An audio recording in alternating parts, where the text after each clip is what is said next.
welcome to Season 8 of Crypto City. We are so excited to be back again. Happy New Year to everyone, because it just went by. And, welcome back to all of you who are returning. Welcome to some new faces we see in the audience, which is great. We appreciate you being here.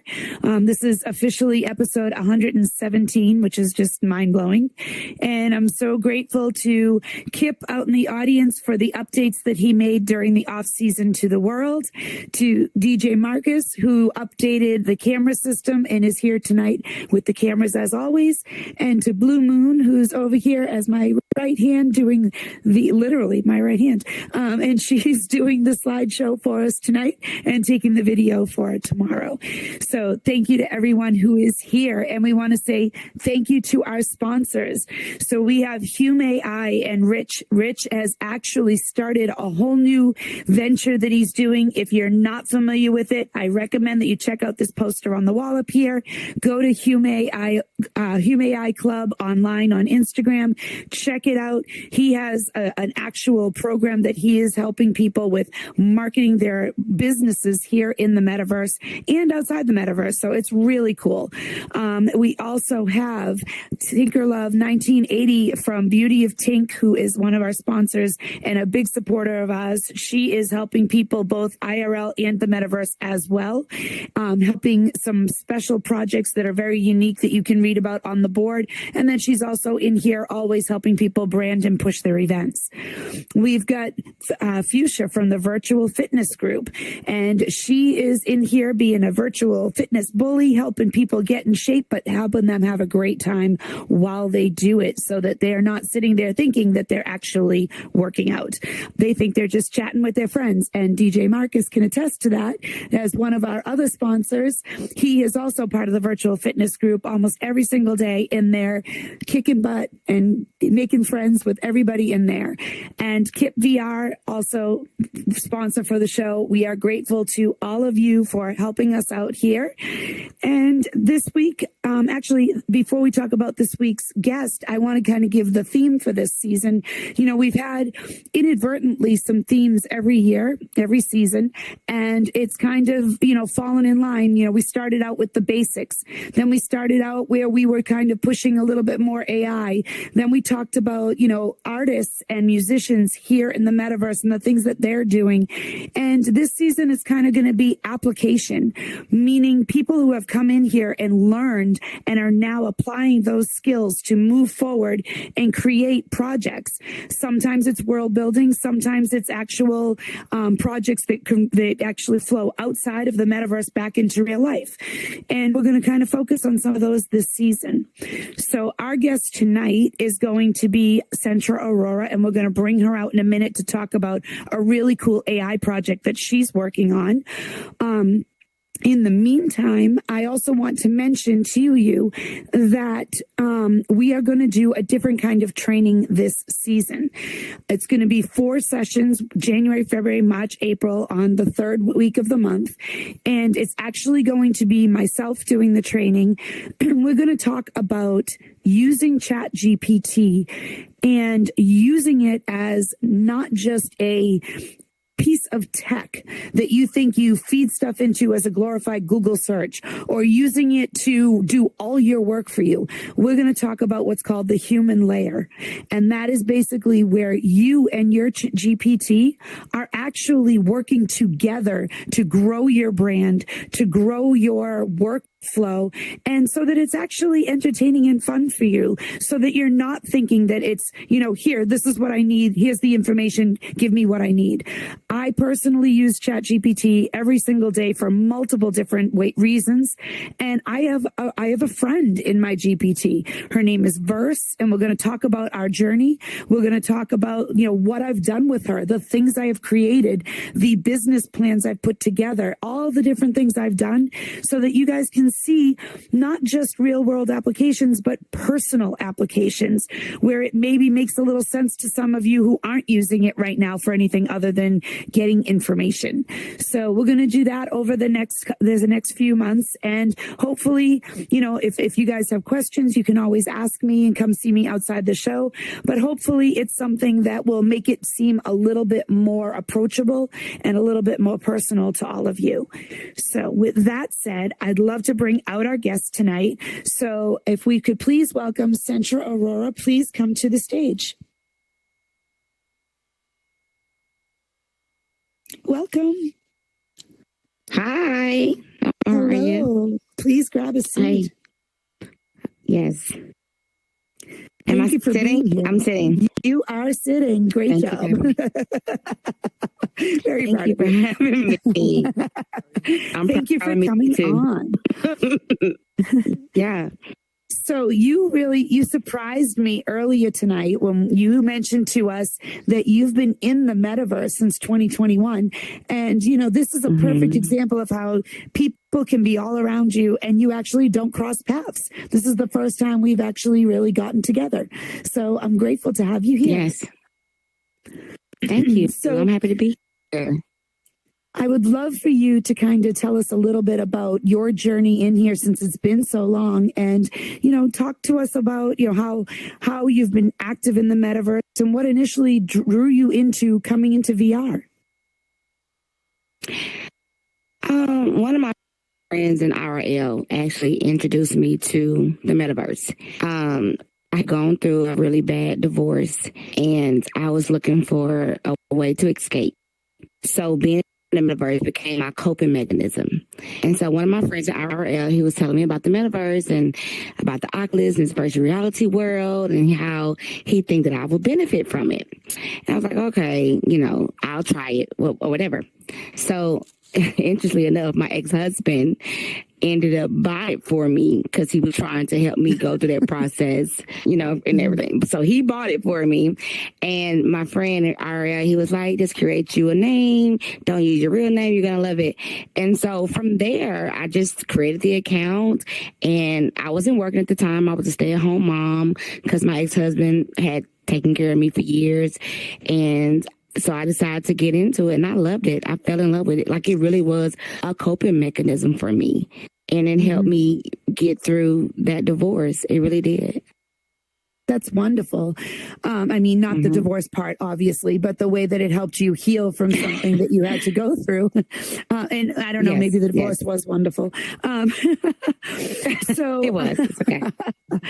But, so that drew you in. And since you've been in here, obviously you've been here a long time. You've met a lot of people. What kind of things have you seen people doing in here that actually shifted you to want to start and collaborate and create?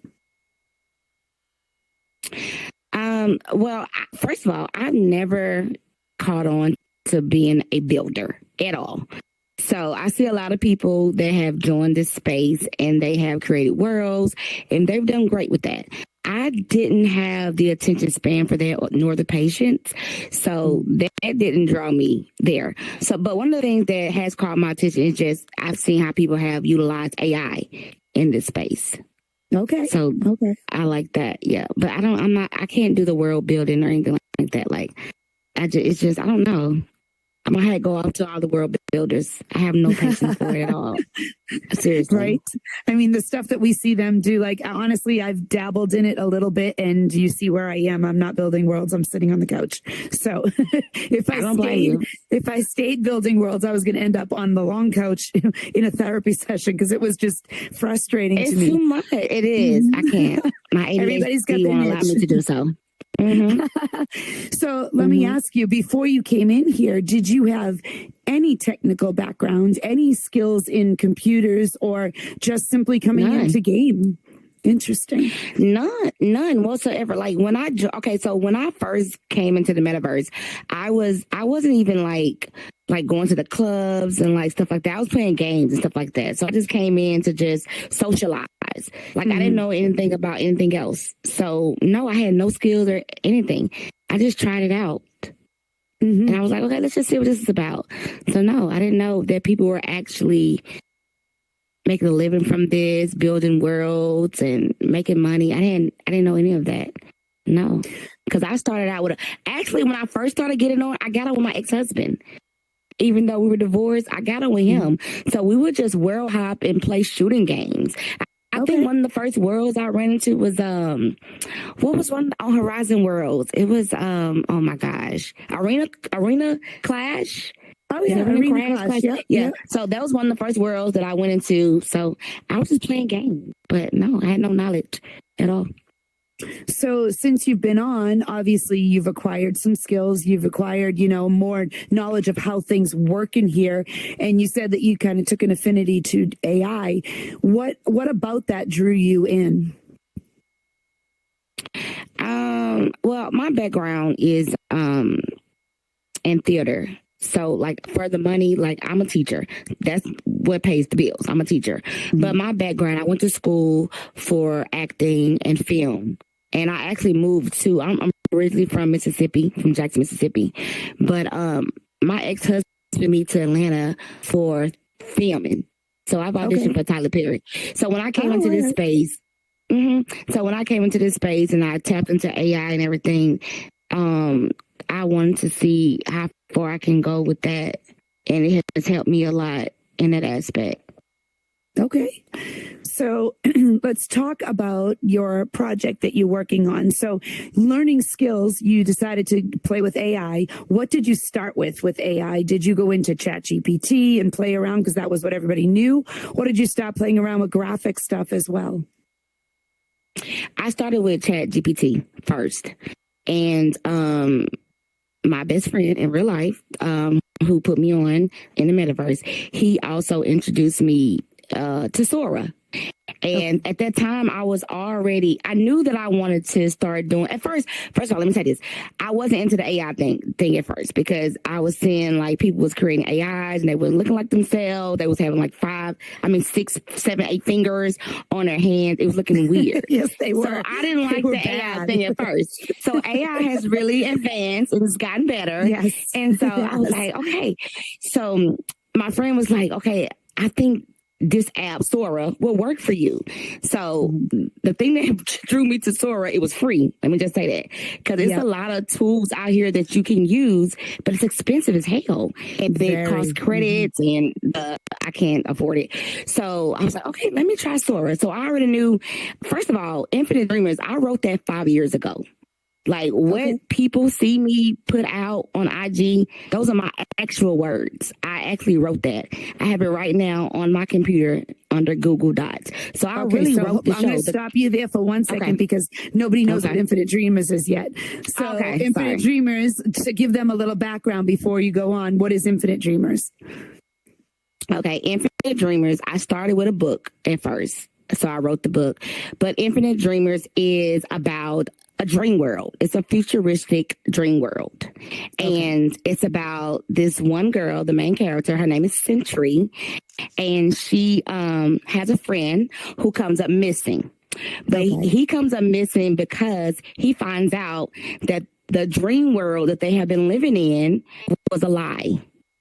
Okay. And so after his disappearance, she decides to go on a mission and find other dreamers who want to wake up out of the dream, because she's dealing with the dream world where she lives and also the outside world.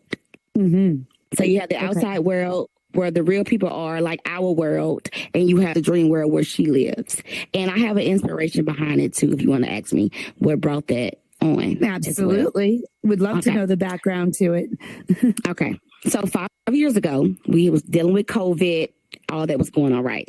And so I was also looking for another way. Like I live in fantasy world. Like I love fantasy shows, Twilight, The Walking Dead, The 100, anything that's sci-fi fantasy, that's my lane, that's my area. So we was dealing with COVID 5 years ago. I was like, you know what? It'd be so cool if I can create a whole world where people can just live. Let me just say a little side note. My favorite horror movie ever is Nightmare on Elm Street.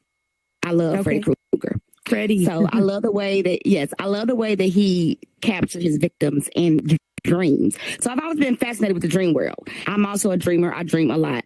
So from there, 5 years ago, it just came to me. I don't know. I just started thinking about a dream world, and I just came with the idea, Infinite Dreams. Like, okay, let me just figure out a way how people can escape the outside world and they can live only in an elect group of people, not everyone, and they can live in this dream world for infinite and beyond.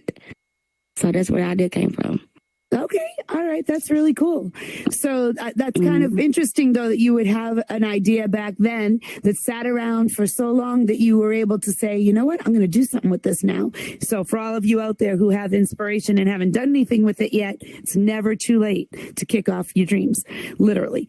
So let's get back to AI for a second before we continue on with your movie. So what skill, when you were learning Sora, obviously there's a learning curve to everything. Was it more challenging or less challenging than you thought it was going to be? Forget the 8 fingers part, but actually working with the interfaces and the programs, was it a little bit more user-friendly than you anticipated? It was not challenging at all for me. Once I found out that all you had to do was like insert a prompt and actually tell it what you want to see, because I'm a visual person. So already having in my script written up what I want my character to do and how to look, it was easy for me. So it wasn't hard at all. Yeah, just type it. You have to train AI. That's the trick. You have to train AI and tell it, like, AI works for you. You don't work for it. And that's what people don't understand. Like, you have to tell it. Well, I would get pissed off with Sora. And I was like, no, fix this. Yeah. This is not what I said. This is not what I said. Please fix this. Yeah. I completely agree with you. Good. Okay. So see, for people who might be a little bit intimidated by AI, jump into it and start using it. So you didn't have any skills coming into it. You saw something you liked. You jumped in, started using it. And now all of a sudden you've got a project that you come up with based on something that had been in your brain for a while. And now it's like, okay, let's put this together.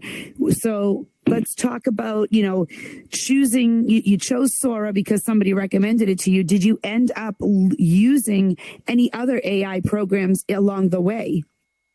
I did, actually. So I don't know who all follows me out there in the crowd, but so one of my clips on my YouTube and my Instagram, I have Crypto, who's one of my main characters. He plays my brother. That's the guy I actually know in real life. He is not an AI character. He's actually a real person. Okay. So one of the clips on there, I have him kissing multiple women.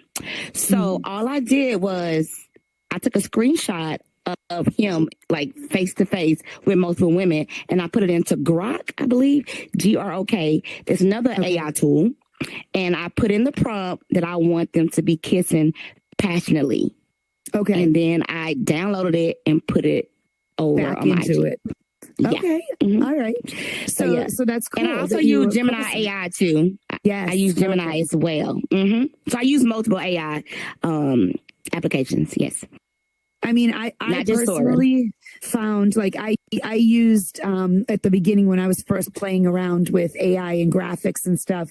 I didn't have Sora at the time because it was prior to that, and I played around with like AI Playground, and I played around with a whole bunch of ones that were out there that were free, like you said, because there's a lot to play with. If you don't want to spend money up front, you don't have to. If you want to get really deep into it and you want to have some super elaborate stuff that you're doing, like very high end, yes, then you need to spend some money, but you're probably going to make money from what you create. So you can start though right out the gate, like just open up a program and start creating. And that's the cool part about it, and it's open to all of us to be able to use.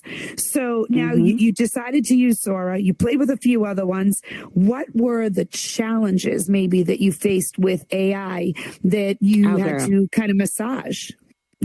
Girl, I can tell you right off the bat, is keeping my characters consistent, like them looking the same. That's the downfall to using AI.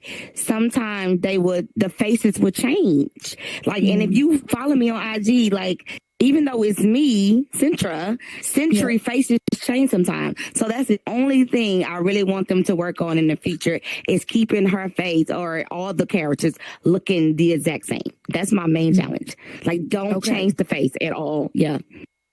Yeah. And I mean, that is very difficult, I would imagine, when you're trying for consistency in a movie. Because, you know, one thing if you're just creating some beautiful artwork for your house, but if you're actually creating something that needs to carry through, you need it to be as close as possible, if not unchanged completely. So, yes. And I even put that into my ChatGPT and I was like, I don't like this. Like, what should I do? Like, my characters aren't staying the same. And my chat was like, I always find that people are more drawn to the storyline than the characters. I was like, bull crap. No, they aren't. Wrong answer.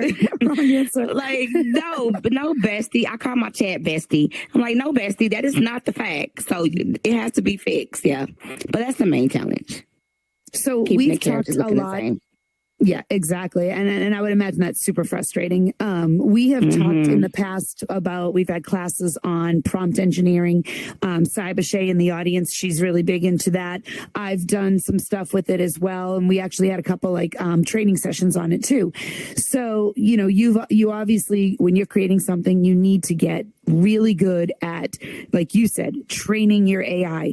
But it's not always the AI's fault. A lot of times you didn't ask for the right thing. So you look at what you asked for and what they gave you, and you're like, well, technically they did give me what I asked for. I need to find a more creative way of putting in what I want and making sure what I get back. Here's the thing with Sora. You are allowed to do a cameo. So it's an actual, I took a picture of my actual face. Oh, so how are they messing up my face? Yeah. In Sora, you can take a picture of yourself. So yeah, so it's my real face. So how are you screwing that up? So that's why it pisses me off, because I took the picture. Yes. Yeah. But hey, yeah. Well, even like the tone of the backgrounds and all of that stuff as well. Like, you need to teach it, this is what I want. And you can have it carry the same tone throughout every scene as long as you actually give it the right stuff when you start. So it's important to put the effort in up front and then reap the rewards of it being easier down the road than to try and keep changing it every single time. So, you know, you kind of alluded to the reality versus fiction, that this is, you know, you took a real idea and moved it into a fictional story. Did AI actually help you with some of the storyline, that even though you knew what you wanted, maybe it makes suggestions periodically that you were like, ooh, good idea, and kind of run with that? Or did you spearhead? It did? Okay. Tell us a little bit about that. I already had the script written up and everything, but once I put my idea into ChatGPT, a lot of things I did alter because of it. So yeah, ChatGPT definitely helped me a lot. Like, even with like a lot of the technical terms I didn't even know, because I watched, let me see, like Avatar. I'm a fan of Avatar. I'm a fan of the movie Inception. The Matrix. So a lot of the technical terms and how things work and the people being in the pod, I didn't know any of that. So yeah, I definitely utilize ChatGPT for that. Yeah, that helped me a lot. Okay. So would you say, you know, I want to talk about the actual movie for a few minutes, but before that, was there any sort of breakthrough that happened, or any sort of challenge that almost made you just, you know, say, I'm good? Or was there any sort of breakthrough where you were like, this is so fabulous, everyone needs to do it? No, I definitely thought about quitting several times, because I was like, this is bigger than me. Like, I know what I want to do. I know what I'm passionate about, but I'm like, I think I stepped beyond myself. Like I said, going back to the technical terms, like the way that I have my characters, like even how they arrive into Realm. That's the name of the world that my dreamers live in. It's called Realm. The people on the outside world are in the outside world, but they arrive in pods. So even like putting that in and figuring out, okay, because people was asking me, well, how do they get into Realm? And are they alive in the real world? And what year did it come up? Like, did it take place? I'm like, oh my gosh. So I was like, no, I don't think I can do this. I think I went before myself, but so yeah, I definitely face challenges. Like, no, A lot of times. Well, I want to quit so I'm many glad you times. stuck with it. I'm glad you stuck with it. I'm trying.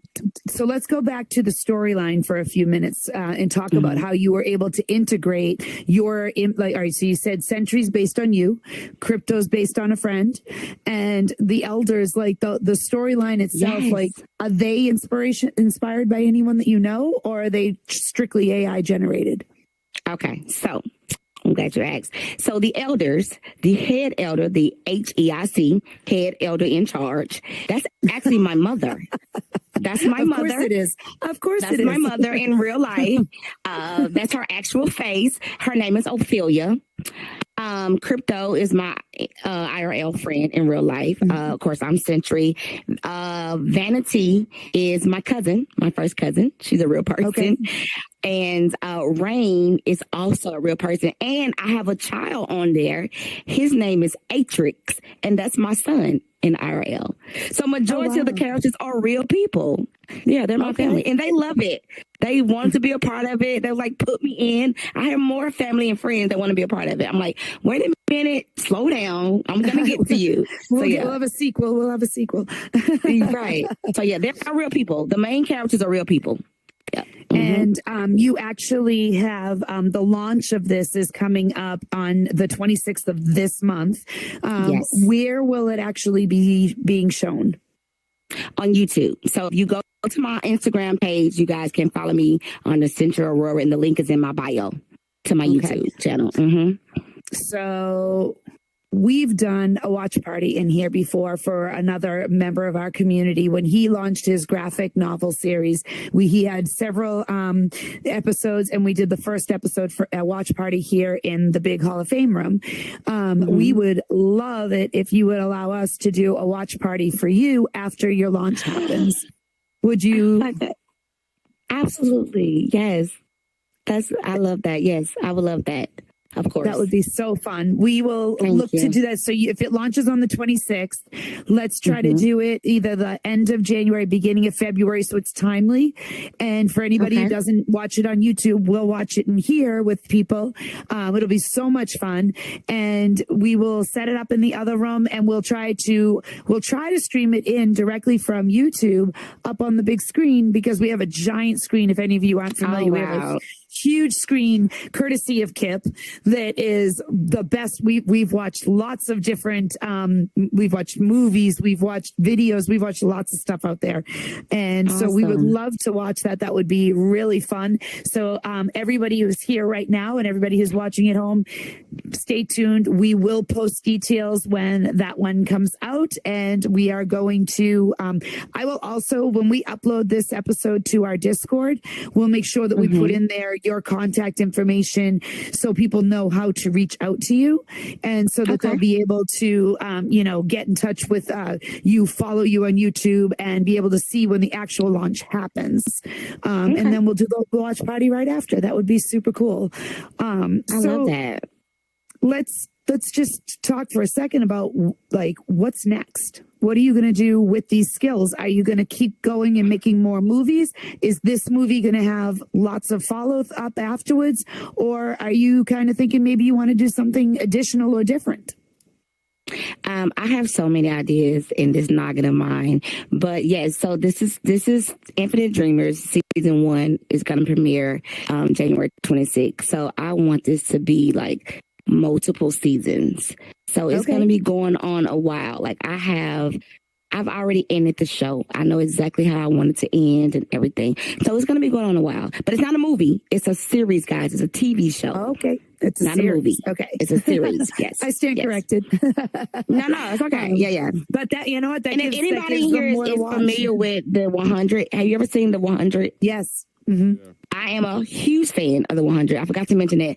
Also, the idea of my show is the 100 expired that. I love the 100. Okay. So yeah, so it's very similar to that as well. So definitely at the watch party, that will be amazing to do. So is there anything else that you have going on that you want to share, or anything that's going on here in VR that you would like to share with anyone? No, just follow me on IG and keep up with whatever I put out. And I just want to welcome everyone into my world, and I hope they love it. I want to know if people would like to live in the outside world of the realm. Oh, this is one thing that I'm interested in doing. So when my show pops off, whatever, I actually would like for a creator to build me the outside world and realm in the metaverse. Like I'm gonna look into like actually paying someone to create those two worlds for me, because I think that would be pretty cool to see. You can have it in here. World builders, pay attention. So, I know there's many of you out there. So I have money. I don't have money yet, but I will have money. Request for proposal right here. Yeah. So I want to build that. Everyone out there. Very cool idea. I love that. Okay, so thank you for coming on and sharing with us, this new project. We're really excited to see it. Everybody here is going to, be supportive of you moving forward with this. And, for those of you who came in a little late, just a follow-up that this season's training session is actually there's going to be 4 of them, 1 a month, January, February, March, and April. We are actually going to be doing a program called The Human Layer, and we're going to be talking about working with Chat GPT and how to keep the human side of it, how to keep your branding on brand and keeping it the way you want it to look, instead of just throwing it all your information and having it kick back to you, something very, very AI looking, because there's definitely people out there who are misusing AI, and they're, you can tell it when you look at their work. You're like, yeah, there was no thought put into this. They literally threw it at ChatGPT or whatever, kicked it out and put something together. And so I'm going to take you through my journey, because I have worked extensively with it for the last several years for 4 different entities that I'm involved in. So I thought it would be really cool to kind of show you guys, and we'll do it slowly, and we'll just kind of walk you through how a day in my life is with my GPT. I named her Verse, and we have a great relationship. She is a friend to me when I need to vent about how things are going with work, and she will kick back ideas that actually help me take the next step. She's helped me in my IRL job with, like, part of my job is HR, and that is not fun sometimes. And she will kick back and say, okay, wait, look at it from this perspective. I'll be like, look at the computer with the brain of a human. So it's actually kind of cool.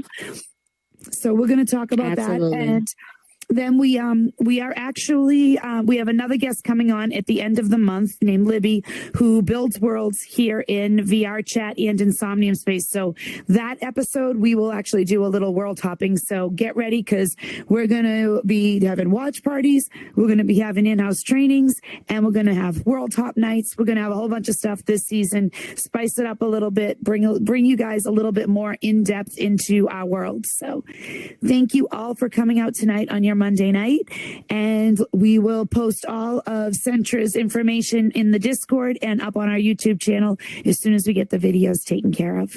So thank you all. Have a great week. We'll see you next Monday. Bye. Thank you for having me, girl. You're amazing. Thank you. Of course. Thank you for coming on. This was great. No problem. Oh, you did? Oh, round of applause, people.